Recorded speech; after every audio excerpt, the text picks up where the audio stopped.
Hello everyone, welcome to another post commentary. This is Splatoon 2 Meta History 2.0, and like with all of these, I'll try to remember to do the script here. You can see that in this case, we had a totally different title, which is actually something I'll talk about briefly. Though this episode might be a little bit slower, since I don't think it'll be, what's it called? Or a bit shorter. I don't think this will be too much that I have to say on this one. It's a very simple episode, but I will talk about kind of the structure of this as a whole in terms of the remake versus the original. But yeah, originally this was about Trisosher breaking the game. However, breaking the game or an option being broken is very common in YouTube thumbnails, and so of course I tried to make it more unique, which in this case turned into the easiest weapon in Splatoon history and the easiest meta in the thumbnail. I always like that, where I can use a slightly different word for each. Anyway, let's jump into the video. All right, there might be a little bit of lawnmower in the background. I'll try to pause if it's a big problem, just the day I'm recording this. So, I do this intro about the most broken weapon in Splatoon history, which is funny because I have a future video talking about the best and worst weapon of all time, and I really can't wait to get into that. I've talked about this on Blue Sky a little bit, but sometimes if I just script something wrong, I'll leave it in because one, rescripts usually sound different, and two, sometimes people will correct in the comments. This is one of those cases where I hope people would type echolocator. I don't think it worked out, but I obviously was aware of this. Also, briefly while I talk about this video, because Splatoon 2 meta history in the scripting process turned into 16 episodes, the main idea is, like, originally my episode 1 jumped through all the 1.0s, but the metas here are so different and the changes are so impactful that I wanted to take more time for it. It's the same reason as to why I gave the first episode to before the game's launch. There's a lot of important context and balance changes that are important to the overall story that I really want to make sure are properly established. So that's kind of the point of this. We have these, kind of a smaller, only 8-minute episode. That's kind of the minimum for these videos. But it's because I want this Tri-Slosher meta and its topic to be fully fleshed out and explained. And especially for the early patches of the game, because they are so large, this is a really common trend. There will be times where we go through multiple different patches or slight differences in metas, but especially in the early game when things change so drastically and there's so many bits to go over, I feel like it's a lot more easily digestible to break it down into smaller segments like this. Or this monstrosity that we're gonna get into later, by the way, that's the most broken one. Spoiler alert. Promise. But the Sword of Splatoon 2 has the candidate that was the most popular broken weapon ever introduced, and that is the Tri-Slosher. Today, we're gonna break down Splatoon 2's early meta when the entire game was taken over by this bucket over here. So this is some old context here. This was one of my first ever top level runs, because in Splatoon 1 I was not a good player. This was one of my first times ever being in there. That's my old IGN. I know it's terrible, but this was a random tournament run, and I'm 90% sure, I don't remember entirely, that this composition we ran was Soren's idea. Like, I don't know how I got into a pickup with Soren. I really don't remember at all. Like, I was not there yet, but I think, like, the idea was early, hey, we know what the meta is, just pick it and just, like, run the most broken thing. And I was like, sure. Also, Splatfest T. I forgot to take it off. Be sure to subscribe if you enjoy, and let's get started with what exactly made it good. And I'm not going to talk about it too much, but there's so many parts of this background footage where it kills from far away, or it looks like BS in how it kills. It's just everywhere. And at only one, I think this is one of the smaller details that I didn't get quite right in the original, but it's worth noting that, yeah, it's also paint, because it gets armor, and armor is very important. In addition to that, Splatoon 2 was full of weaker weapon kits. I've seen some people make the outlandish claim that Splatoon 3 has the weakest weapon kits in the series, and, like, guys, the only reason Splatoon 2 was competitive with Splatoon 3 in terms of kit quality was because it had third kits, and the third kits were when the quality of the kits started to step up. But it's like, the base kits and even just the second kits in the game are awful. There are so many nonsensical combos. If you ever want a reminder of it, go look at all the weapons they gave Inkstorm. There's, like, practically zero synergy, and I firmly believe that that was the point. Like, it's supposed to be dependent on team play. That's like a whole thing in this game. Another thing I'll point out, all the footage in the background here, all the sets, Normally finding footage of Splatoon 2 sets for specific patches is very tricky, but because of this tournament run that I fully got up and, ran that comp all those years ago against other people, some of which were also running, close to that weapon composition, I have good footage of it. Because the West didn't really use the meta as much as Japan did, like it's a little more lenient, you see a lot more other weapons in this footage, and I do not have footage of like practically any good tournament from Japan at this time, so legitimately, this is one of the cases where this footage very much clutched up. Anyway, back to the video. While Tri-Sloshers was possibly the best one out there at the time, Burst Bomb was... And this is exactly why you shouldn't intentionally give weaker kits, because you're going to accidentally roll one of them as really strong no matter what you do. So you might as well try to make them all strong intentionally. If you try to make them all weak, it won't work, but like... it's fun to have kits that are functional and good and, like, feel fun to use. Just try to make all of them be at least solid. I don't think they need to be, like, perfect kit broken tier like this one, but, like, I just ask that there's basic synergy. Special does a damage number main can copy off of, or if it's a painting weapon, it gets a special that, like, helps its team, or, like, something super simple and basic, right? Just fundamental, easy synergy to grasp for the average player. Things that they'll do normally without thinking about it that'll make the kit feel fun. That's it. That's all I ask. Burst Bomb spam in this game was far more annoying than it is today. I've gone back and forth on if I agree with 45% as a burst option, but I think purely to make sure triple burst never sees the light of day again, it was probably the right decision. That's my mentality on it right now. I actually had pushback on this edit right here. I debated if it should have been a different weapon other than ballpoint, because ballpoint wasn't in the game yet. But I think it does still work fine. People still found it funny, and like ballpoint eventually comes back as this really powerful player later, which, is what happens to this guy if you watch the Spider-Verse movies. So I think it still works. Dude's footage also clutches up a lot, because Dude has like footage specifically titled with playing with so many different weapons over the course of 3 games. So this is just a general shout out. Like, Dude's footage helps a lot when it's like, okay, I just need footage of like someone playing a weapon. It doesn't have to be a specific patch or anything. I just need good high-level gameplay of like some random weapon that like it's really hard to find footage of. And Dude will just have a video on it in like every single Splatoon game. It's very, very helpful. If an E-liter full charged you, you didn't really move at all. Dude, I love the example Nintendo footage here, dude. This stuff is always so funny if you look at it closely.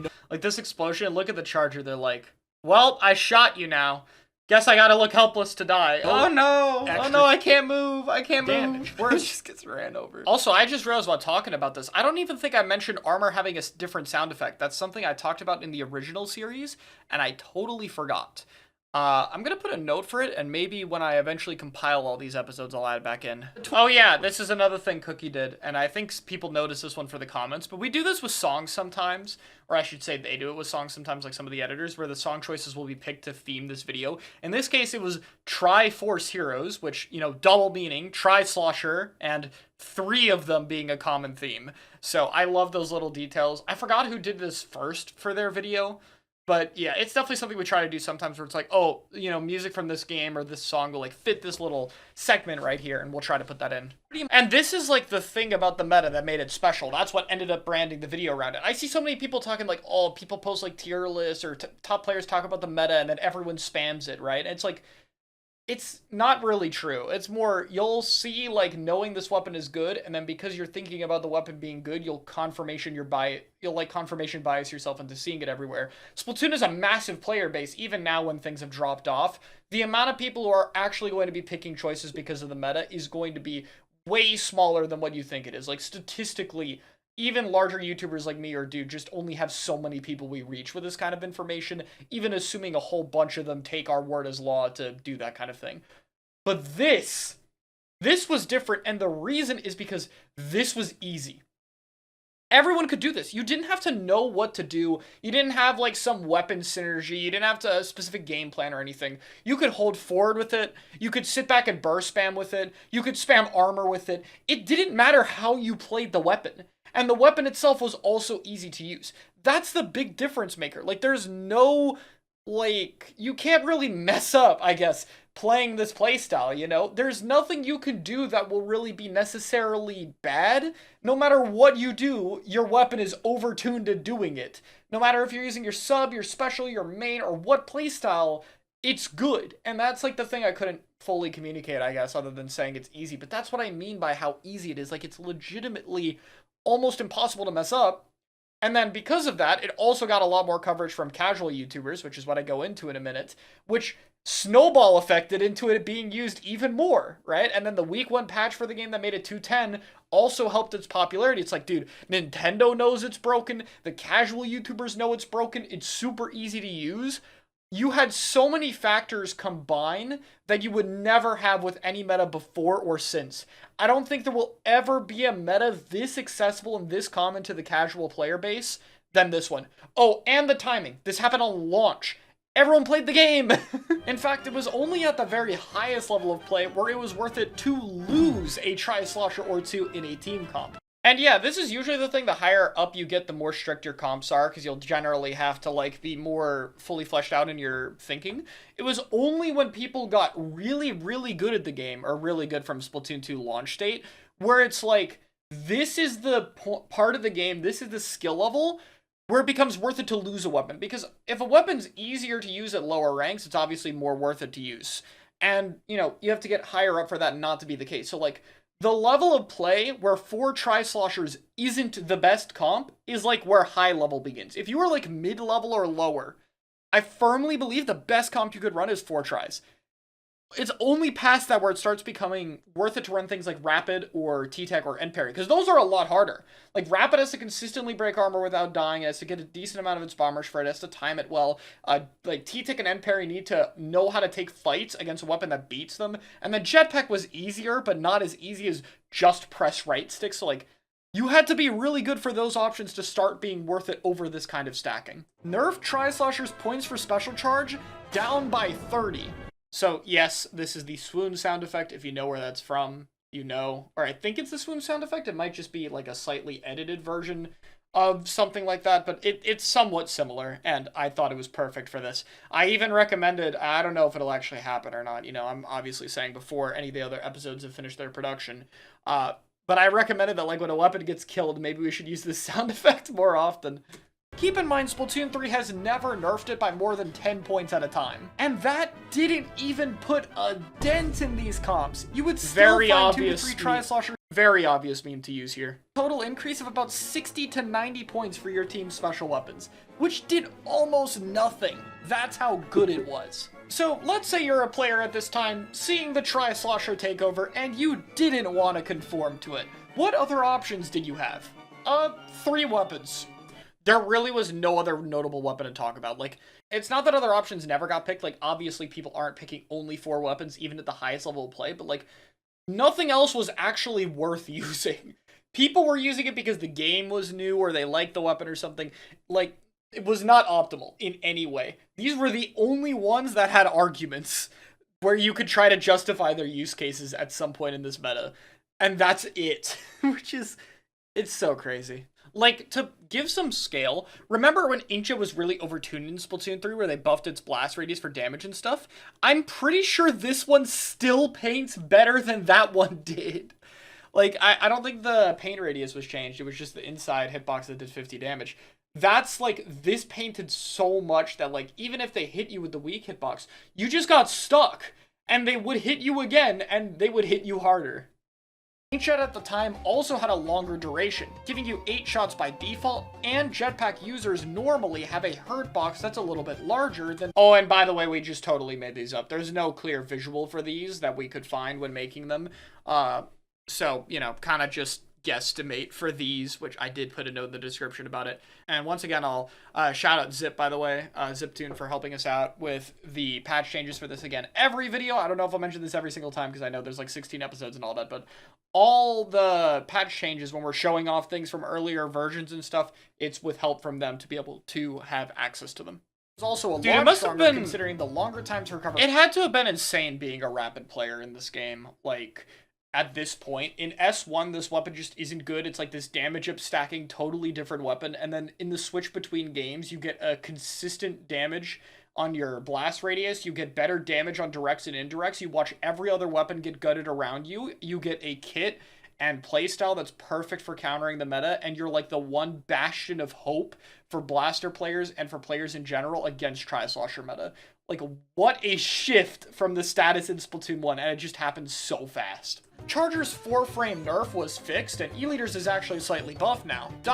That also explains why you see some Charger footage in some of the background. It's usually after this patch happened, got some people to experiment with it. Was it worth it? No, but it gave people hope for a little bit, as this patch overbuffed a drastic amount of options, and we'll have to see. And it was my idea to put the seriously text there because I felt like it was funny, and, you know, a lot of people just wouldn't believe you. See what effect those have next time. Thanks for watching. I guess one final thing, I decided to keep this Splatoon 3 outro, mostly because I like it better and it's shorter, so it helps with video performance, obviously. Usually I use the old outro for Splatoon 1 or 2 videos, but there are some exceptions. This is one of them. Anyway, yeah, simple, short episode, and I personally really like it. I felt like I got to cover pretty much everything outside of forgetting the sound effects somehow, but besides that, everything is pretty much in. It's a very cool and quick episode, and it's also, like, fully ends. Like, we're done talking about Tri-Slosher meta. We even got how it got nerfed and everything, which means once we get to the next episode, you know, we don't have to worry for people who didn't watch this one. We can jump straight into the Stingray and Baller stuff. So, yeah, thanks for watching.